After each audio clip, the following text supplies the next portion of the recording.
Marhaba, good evening. My name is Hamzawy. I am the director of the Middle East program of the Carnegie Endowment in Washington, D.C.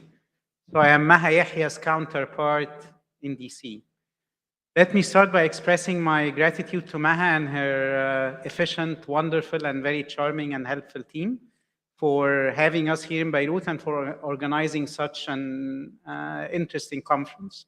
I believe all of you would agree that the panels today were quite exciting, interesting, intellectually stimulating intellectually, and I'm very much looking forward to our fireside chat now and to the following panels today. We still have one more panel after our fireside chat, so please do not leave, and a couple of panels tomorrow as well. It gives me a great pleasure to introduce my dear colleague, forever colleague, no matter where she is, Liz Dibble. Liz is now the Director General of the Multinational Force and Observers, MFO, a multinational force created by the peace treaty between the Arab Republic of Egypt and the State of Israel, between Egypt and Israel after the signing of the peace treaty in 1979, in which the United States of America played an instrumental role of mediation between the two parties. Before joining the MFO as a new Director General, Liz was at the State Department, but she was as significantly at Carnegie. She was our Chief Operating Officer, our Chief Operating Officer, CEO, and did a great job in facilitating the evolution of Carnegie as a global think tank, not only based in the US, not only headquartered in the US, but having regional centers across the globe. So it's a pleasure to welcome you in Beirut, welcome you back to Beirut.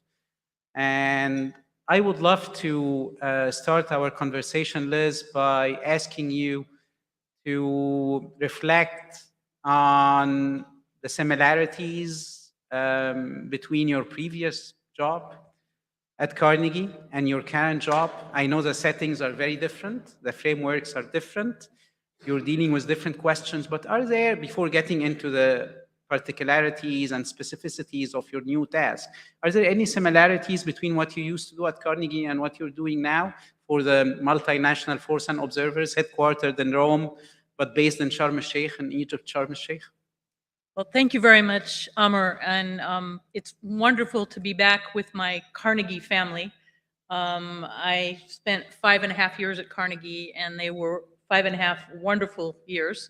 It's also wonderful to be back in Beirut. It's been, I think, 4 or 5 years since I've been here. I used to come here when I was a US diplomat, so this is a homecoming in many ways.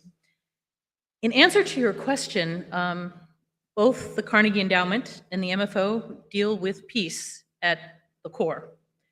It is the MFO is an organization, as you said, that was born out of the Treaty of Peace between the Arab Republic of Egypt and the State of Israel, brokered by the United States, and which culminated in the signing of the treaty in 1979.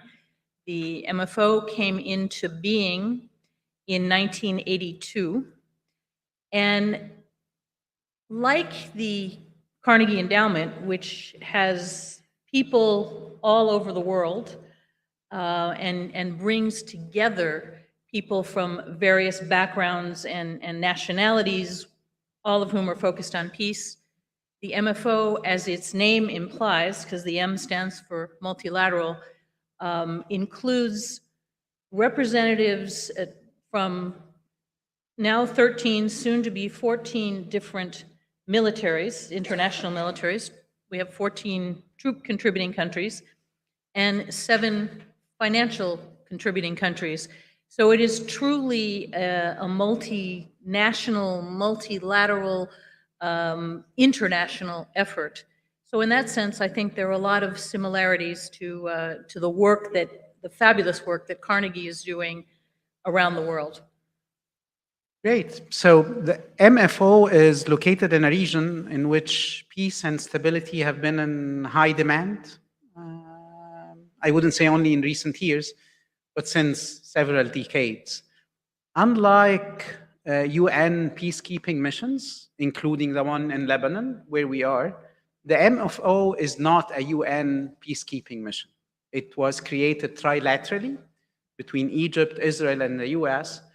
Would you please reflect on what you perceive as the main differences between the MFO, its mission, its fulfillment of the mission, which has been going on for now how many decades? Since 1979. So we're looking at five going decades. Into the fifth decade, Going into the fifth decade. Would you mind reflecting on the differences between the MFO and what you know about UN peacekeeping missions, be it in Lebanon or elsewhere in the region? The MFO is actually a bright spot. You know, in listening to the panels today, there has been a certain amount of gloom and doom about the situation, not just in this region, but around the world. What the MFO has provided for the past 4 decades is a modicum of stability in a region that where stability is in short supply, shall we say. Originally, under the Treaty of Peace, the mission was envisioned to be a UN mission, but it became clear as this was working its way through the UN system that it would not garner the support in the Security Council. The then Soviet Union indicated, I believe, that they would not support it in the Security Council. So the parties went back to the drawing board, the parties being Egypt and Israel, came back to the United States, and together they set up in a very short time, in less than a year, this very separate organization. I believe they used some of the structures that had been used in other peacekeeping missions, but it is unique in a couple of ways. One, there is a treaty of peace. So it is not an organization that is trying to bring peace to the region. It is an organization that is trying to ensure that the peace continues. So there's a treaty of peace, there is a defined border, and in a funny way, the fact that it is not a UN mission means that it can be more agile and adaptable. And the MFO responds, my bosses are Egypt and Israel. And that's who I respond to. That's who appointed me to this job. So in that way, it is much more flexible. There is no overarching bureaucracy or architecture above it. The MFO is a lot smaller than many UN peacekeeping missions. I believe UNIFIL has about 11,000 troops, if I'm not mistaken. The MFO is under 1,100. So it's a much smaller, and in that sense, can be, I think, more agile. Great. In reading about the MFO, and we were chatting yesterday, and so I made a quick Google search in Arabic just to see what kind of press coverage the MFO is getting, at least on the Egyptian side. And so I was sharing with Liz yesterday that on average, since the digitization of the Egyptian press, more or less 1990s, so I found on an average of 4 news items every year about the MFO, many of which are about meetings, regular meetings, which take place. And I would like you to shed light on the structure of meetings between the 2 parties, Egypt and Israel, or is the US always included in the regular meetings which happened? So the news items were covering the regular meetings, sort of safeguarding the peace, making sure that the borderline, which has been very quiet and peaceful since the signing of the agreement, remains as such. And the second group of news items covered your local work, your social welfare, your outreach to the local population in Sharm el-Sheikh and in Sinai. Would you mind shedding some light on the 2 aspects of your work, the regular meetings between your bosses, as you said, and the social welfare component of what you do on the ground? Sure. The MFO is the international organization that most people have never heard of. When I took this job, people kept asking me, "You're going to do what? where is this? And, why are you in Rome? And this is in Egypt. in Egypt. The answer to that is they didn't want to put the headquarters in one of the two treaty party countries. So actually, the Italians offered to host. So, but as I said, it's the organization that no one has heard of. The core mission of the MFO is to observe, verify, and report. Basically, we are responsible for monitoring the implementation of the Treaty of Peace. The Sinai Peninsula under the treaty was divided into 3 zones, very creatively named A, B, and C. And then there is a 4th Zone D, which is on the Israeli side of the border, along there. And the treaty spells out the numbers of personnel and equipment that can be contained in each of those zones. And not less than 2 times a month, the MFO verifies that the treaty is still being is still in force and is still being adhered to.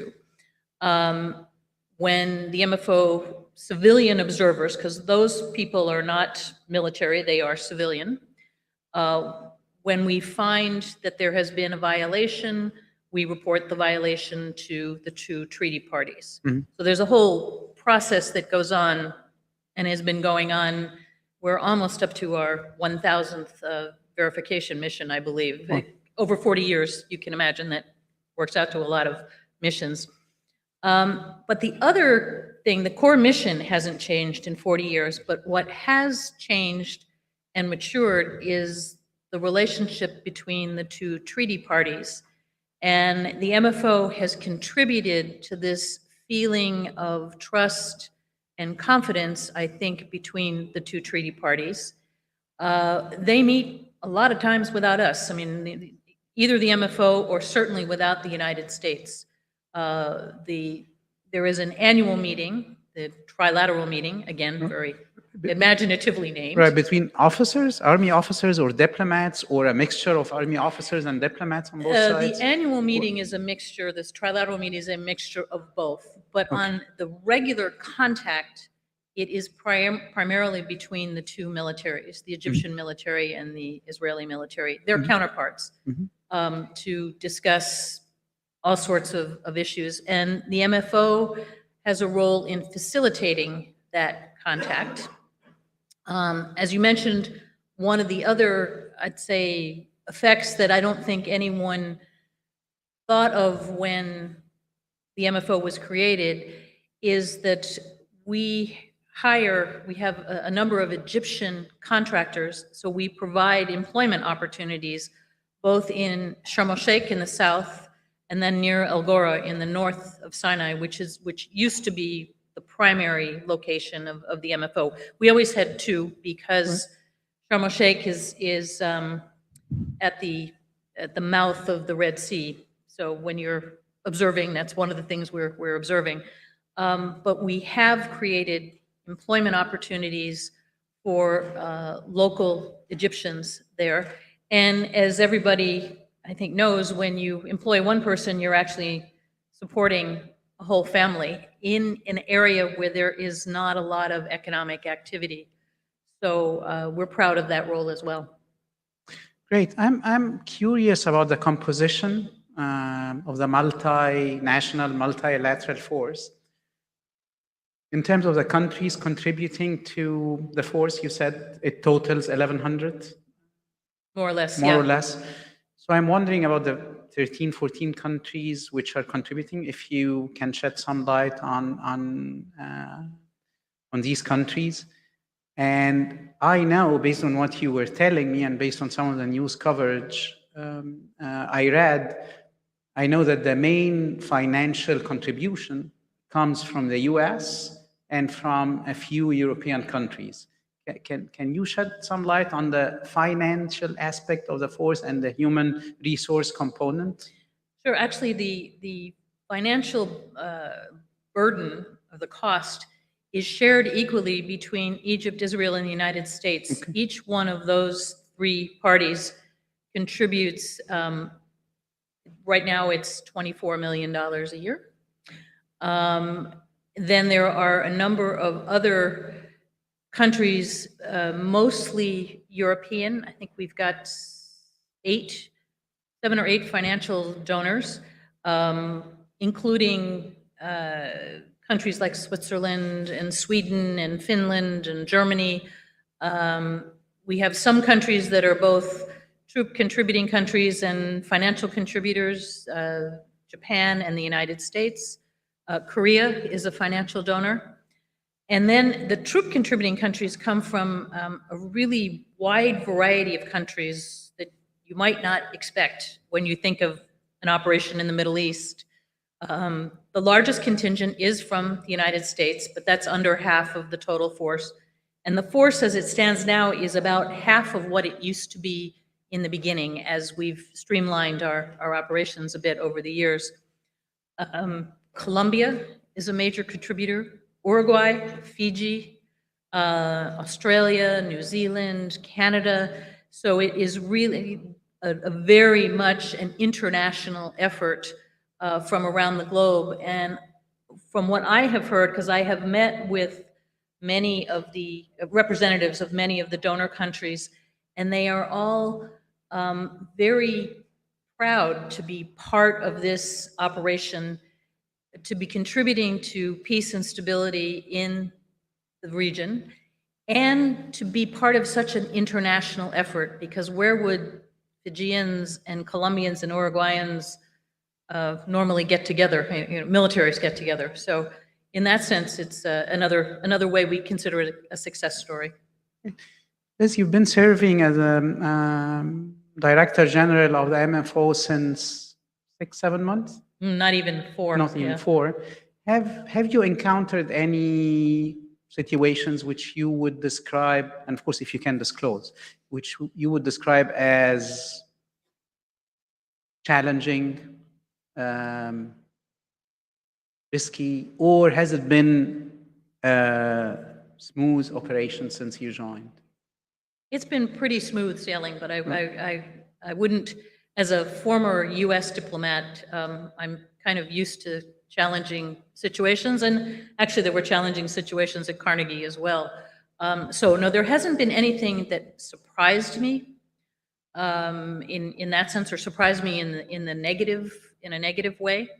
I'm sure there will be, there are always, we're on the lookout for security challenges, things like that. But it is, it's a unicorn of an operation, as we call it, that is I'm very proud of. I'm very proud to be associated with. So one last question before I come to our audience here in the room, as well as our online audience for questions. So before the signing of the peace treaty between Egypt and Israel in 1979, and probably UN missions, they were UN missions, were stationed in Sinai for some time between 1948 and 1967. And they were ordered, especially before the 1967 war, the UN troops were ordered by Egypt out of Sinai. And I mean, this fact reminded me of a question which I meant to raise, which is theoretically, can any one of the parties effectively end the mission? Can Egypt order you out? Can Israel pull out? Can the US pull out? Of course they can. How is the existence of the mission guaranteed beyond the will? Is it guaranteed beyond the will of the three parties? No, it's not guaranteed forever. I like to say that we really should be trying to work ourselves out of a job where we're really not needed anymore. We serve at the pleasure of the parties. Should the parties decide that they don't need the MFO anymore, then I guess we would go. I mean, but because it goes back to the treaty, that's really the North Star of the MFO, and that's what we base our operations on. That's how we do our business. Troop countries have come and gone. We've had some who've joined Recently, we are just adding a small contingent from Albania. I just signed an agreement with them. We've had other countries who've been troop contributors and now are financial contributors or vice versa. So the composition changes. We will be there as long as we are asked to be there. So I guess it could happen, but I don't imagine in the absence of some very changed circumstances that the treaty will, the treaty is the lodestar. That's why we're there. Sure. And it's the longest adhered to peace treaty in the region, and the longest previous war border lines, which has been stable since the signing of a peace treaty as well in the Middle East. And as you said, there were forces in Sinai, and there were forces there. This goes back to Henry Kissinger's days as Secretary of State, when the various disengagement agreements, the interim agreements, between 1973 and 75, were negotiated, and there was a U.S. component to that as well. Okay, great. Thank you so much, Liz. Thank you. It has been very insightful and informative. Let me now open it up to our audience here in the room or online. Any questions or remarks? Thank you so much. So we do have one online question, which I'm going to share with you. And the question is about the engagement between the force and the local population. Whether you train your soldiers when they come to know their way in the local environment. Are they trained? I do not expect them to be trained in languages. I mean, to be able to interact with the local population. But do you train them to be aware of the cultural sensitivities of the place, how to interact with the population?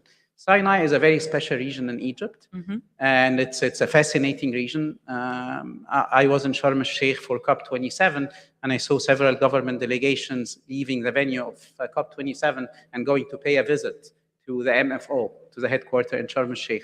Do you train your soldiers? Do you train your officers? Do you inform them about Egyptian history, about the local sensitivities and particularities of the place, or it's not part of what you do? No, yes, we do.